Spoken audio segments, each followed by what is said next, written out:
if you look in here, you can see one of Mike's last projects. It was a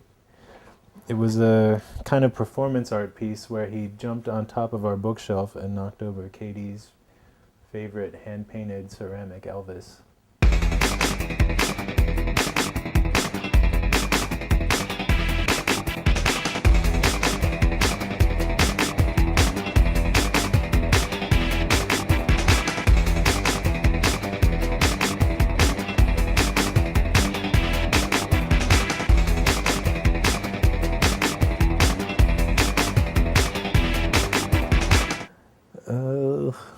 Hmm.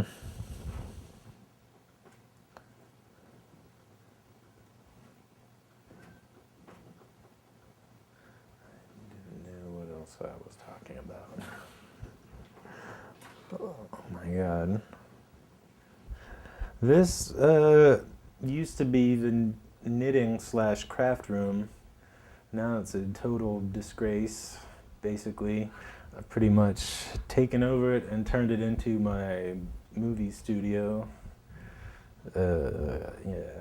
Stop motion project going on here. Very cool. Ryan, what was your inspiration behind this project? Well, the direct inspiration was probably years of watching B movies and my weird obsessions that I get about dinosaur things and dinosaur models and weird movies and weird stuff. So, How about for your characters? How about your inspiration for your characters?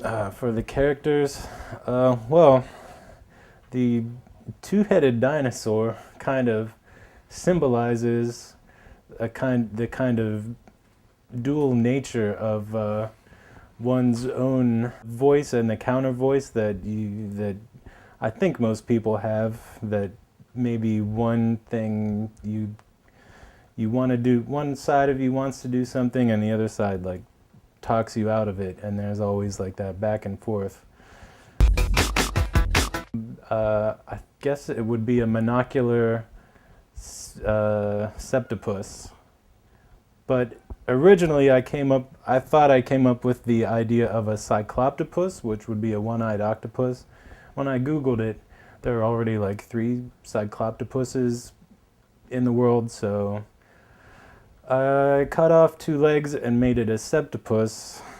In the movie, it just symbolizes like the external threat of it's the enemy, basically, that the 2 other personalities, two-headed dinosaur has to come together to overcome, basically. It's just the heavy, I guess, of the piece. Can you walk us through how you built each part of the set over here? Yeah, it's pretty simple. The table came from a flea market. This is all setting on. I talked the guy down to $10. He wanted $15. The animation table is just a piece of plywood with some 2x4 legs, and it's raised up from the regular table so I can reach under and tie down my model's feet so it doesn't move around in between shots. The stones, it looks like a ancient piece of rock, but it's really a piece of styrofoam insulation. If you rub it in the same direction with a wire brush, it looks a lot like rock, and then when you paint it, it looks even better. And glue little moss on it from the dollar store. This is super budgeted, low budget project. I've got a drawer full of different thicknesses of wire, which a lot of this wire is like $7 armature wire at the art store, but I found out that the dollar store sells something similar for $1. Let's see. This tank which says Army on the side, is actually from Old Navy,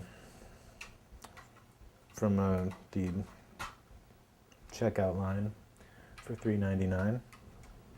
Another dollar store product is this 14 by 11 picture frame that I can put between the camera and the model for like explosion effects and just paint directly on the glass. His tentacles are full of dollar store wire. The eyeball is a regular wooden ball, painted and coated with two-part epoxy to give it a shiny kind of look. And the beak is plumber's putty, just glued onto some little pieces of wire. So yeah, it's all just pretty much built up out of like cotton dipped in liquid latex. The little bumps you see are just styrofoam that I kind of, let me grab that for a visual aid.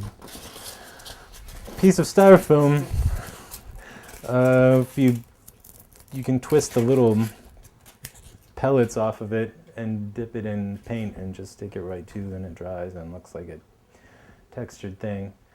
And the suction cups on the bottom are the only thing I made a mold for, which is what most, I think, that's how most people would approach this project, is make molds and stuff, but I don't have the budget or space to do all that.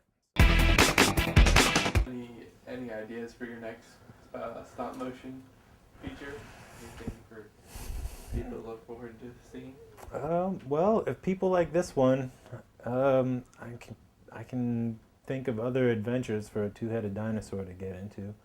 But if not, or maybe I'll feel like doing something totally different. But it could. I'd like to make it into a series, possibly. Do you see Mike facing off with the two-headed dinosaur? Yeah, it's gonna come to that. He's already interfered. I've got this monopod that's very easy for a cat to bump into, and if a cat bumps into the base of it, it moves so much at the top that it can throw a shot completely off. So yeah, contributions, none. He just takes and takes.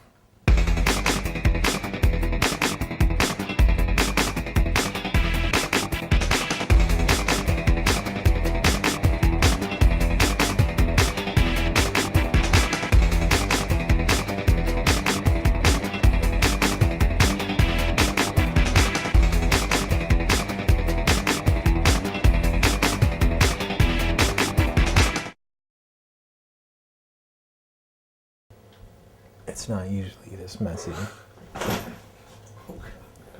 I have to say that. It's usually a little bit worse.